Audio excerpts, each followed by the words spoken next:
بسم اللہ الرحمن الرحیم۔ السلام علیکم بہن بھائیوں، بیٹوں اور بیٹیوں۔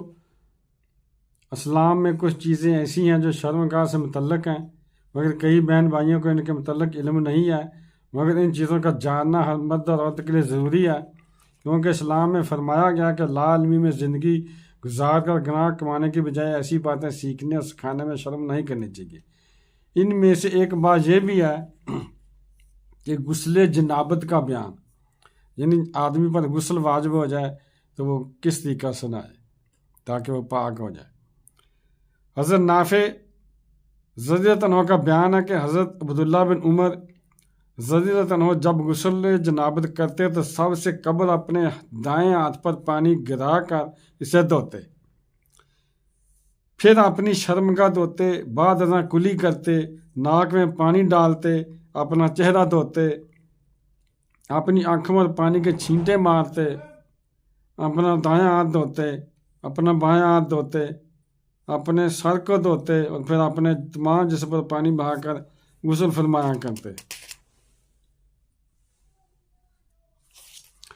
حضرت امام محمد رحمۃ اللہ نے فرمایا، ان تمام امور میں ہم نے دلائل اخذ کیے ہیں سوائے آنکھوں پر چھینٹے مارنے کے، کیونکہ یہ جنابت کے غسل میں لوگوں پر ضروری نہیں ہے، اور یہی امام ابو اعظم ابو حنیفہ، امام مالک اور دیگر فقہا کا قول ہے۔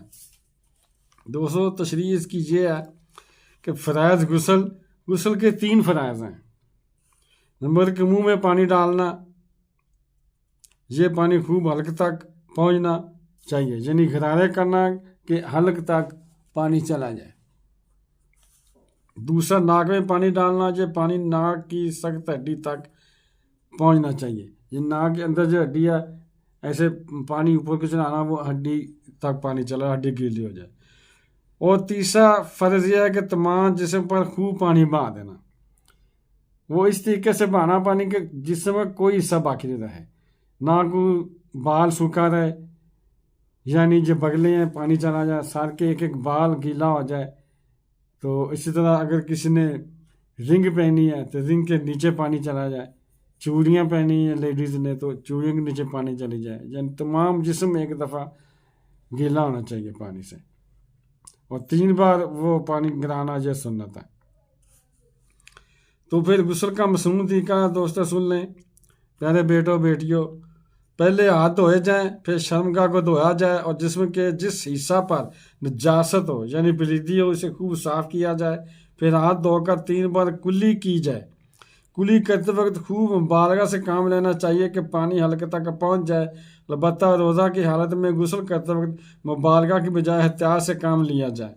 3 بار ناک میں پانی ڈالا جائے اور سخت ہڈی تک پانی پہنچنا چاہیے، اور اپنے تمام چہرے کو دھونا چاہیے جیسا وضو میں دھویا جاتا ہے، اور دونوں پاؤں دھوئے جائیں، پھر دائیں کندھے پر پانی بہایا جائے، اور بعد میں بائیں کندھے پر پانی بہایا جاتا ہے، اور بعد میں تمام جسم پر 3 مرتبہ خوب پانی بہایا جائے۔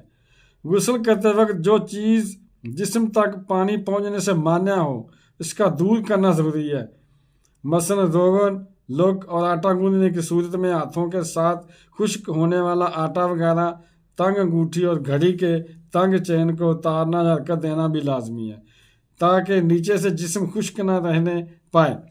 غسل کرتے وقت قبلہ کی طرف نہ منہ کرنا چاہیے اور نہ پیٹھ، اور غسل کے دوران گفتگو سے بھی مکمل پرہیز کرنا چاہیے۔